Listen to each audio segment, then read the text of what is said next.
তারপরে বলো, জানুয়ারি 24 তারিখে সবার বিয়ে হয়ে গেল, তো আমারও কিন্তু ছিল জানুয়ারি 24 তারিখে আমার একটা বোনের বিয়ে নেমন্তন্ন। তো বোনের বিয়ের মালাটা কিন্তু আমি গেঁথেছিলাম, শ্বেতা আর রুবেলের যে বিয়ে যে ট্রেন্ডিং মালাটা ছিল ওরকমই গাঁথার চেষ্টা করেছিলাম। তো মালাটা গাঁথার পরে তোমাদের দেখাচ্ছে কেমন হয়েছে, শ্বেতা রুবেলের বিয়ের মতো হয়েছে কিনা তোমরা একটু দেখে কমেন্ট করে জানিও। আর এই দেখো মালাগুলো গাঁথছিলাম, ভোরবেলা কিন্তু নিয়ে এসেছিলাম এই ফুল। আর এটা কিন্তু বিয়ের দিনকে খুব তাড়াহুড়োয় ছিলাম, কারণ বিয়েতে সকাল থেকে আমাদের নিমন্ত্রণ ছিল ওই কাকিমার বাড়িতেই। যে দেখো বিয়ের মালাটা গাঁথছি, এরপরে যাব জল ভরতে, মানে গায়ে হলুদে যে জল ভরতে, তারপর তো বিয়ে বাড়ি যাবোই। এই দেখো বিয়ের মালাটা কেমন হচ্ছিল। আমি কিন্তু এইভাবে মালা গাঁথার অর্ডার নিই, তোমাদের যদি কারো লাগে বিয়ের মালা টালা এইভাবে তোমরা তোমাদের অনুযায়ী ডিজাইন দিও, আমাকে কিছু পারিশ্রমিক দিলে আমি গেঁথে দেবো। এই দেখো আমি কিন্তু এইভাবে বিয়ের মালা গেঁথেই থাকি। আর মালাটা কেমন লাগছিলো কমেন্ট করে অবশ্যই জানিও। তো তারপরে কিন্তু আমরা রেডি হয়ে চলে গেছিলাম জল ভরতে।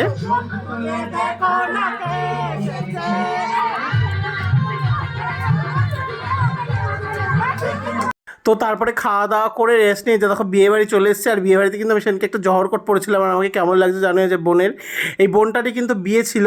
তো তারপর ছবি টবি তুলে নিলাম, ছবি টবি তুলে চলে গেলাম খাওয়ারের দিকে। দেখো এখানে কিন্তু চিকেন পকোড়া, কফি, ফুচকা, অনেক কিছুর স্টার্টার কাউন্টার ছিল। তো তারপরে দেখো দেখো বিয়ে পড়ানো হচ্ছে। আর বিয়ে দেখতে কিন্তু আমার বেশ ভালোই লাগে, তাই ছোটো ছোটো ভিডিও করছিলাম। তারপরে করছিলাম একটু নাচানাচি।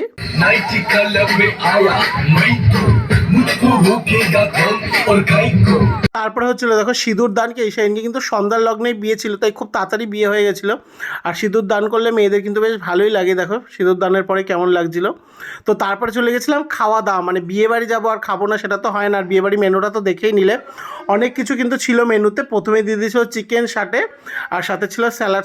চিকেন সালাডটা কিন্তু দুর্দান্ত ছিল খেতে। এই দেখো চিকেন সালাডটা সেই ছিল। কিন্তু তারপরে দিয়ে দিয়েছিল ভেটকি মাছের মানে fish fry, diamond fish fry. আর ফিশ ফ্রাইটাও কিন্তু দুর্দান্ত ছিল। দেখো পুরো অরিজিনাল ভেটকি দিয়ে বানানো, আর বেশ বড় ছিল, কিন্তু ভেতরে অনেকটা বড় ভেটকি মাছটা ছিল। তারপরে ছিল দেখো রাধাবল্লভী চানা মশলা, না সরি মটরশুঁটির কচুরি আর চানা মশলা, এটাও কিন্তু খেতে খুব ভালো ছিল। তো তারপরে দিয়ে দিয়েছিলো সাদা ভাত, আর দেখো দিয়েছিল ভেজ ডাল, আর সাথে দিয়েছিল লম্বা লম্বা বেগুন ভাজা। লম্বা লম্বা বেগুন ভাজা কিন্তু খেতে ভালোই লাগে। আর আমাদের যেহেতু একটু দেরি হয়ে গেছিলো, বেশি খেতেও পারছিলাম না। আর বিয়েবাড়িতে না দেখবে তোমরা বাড়ির থেকে বিয়েবাড়িতে কম খাওয়া যায়, বিয়েবাড়িতে অনেক রকম মেনু থাকে বলে খাওয়াও যায় না। আর দেখো অল্প বেগুন ভাজা নিয়ে বেশ ডাল দিয়ে লেবু দিয়ে মাখিয়ে খাওয়ার মজাই কিন্তু আলাদা।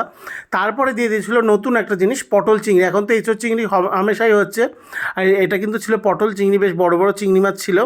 এই দেখো বড় একটা চিংড়ি মাছও পেয়েছিলাম, খেতে কিন্তু দুর্দান্ত লাগছিল। তারপরে ছিল মাংস, তারপরে ছিল মাছ, তারপরে কিন্তু বেশি আর ভিডিও করা হয়নি। মাংসও নিয়েছিলাম, এই যে মাংস, তারপরে নিয়েছিলাম চাটনি, পাঁপড়, মিষ্টি, রসগোল্লা খেয়ে যাই হোক ভিডিওটা করলাম। আর এটা কিন্তু তার পরের দিনের ভিডিও। আমাদের কিন্তু পরের দিন তো বিশাল আনন্দ হয়েছিল, আমাদের মধ্যে রং খেলা হয় পরের দিন বড় বউকে রেখে, মানে বাসি বিয়ের সময়। এই দেখো খাবারের ওখানে দাঁড়াচ্ছি আমি, খাবারের ওখানে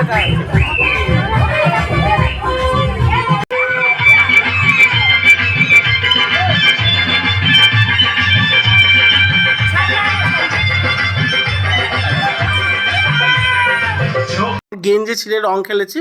তো যাই হোক ভিডিওটা ভালো লাগলে লাইক কমেন্ট শেয়ার করে দিও। টাটা।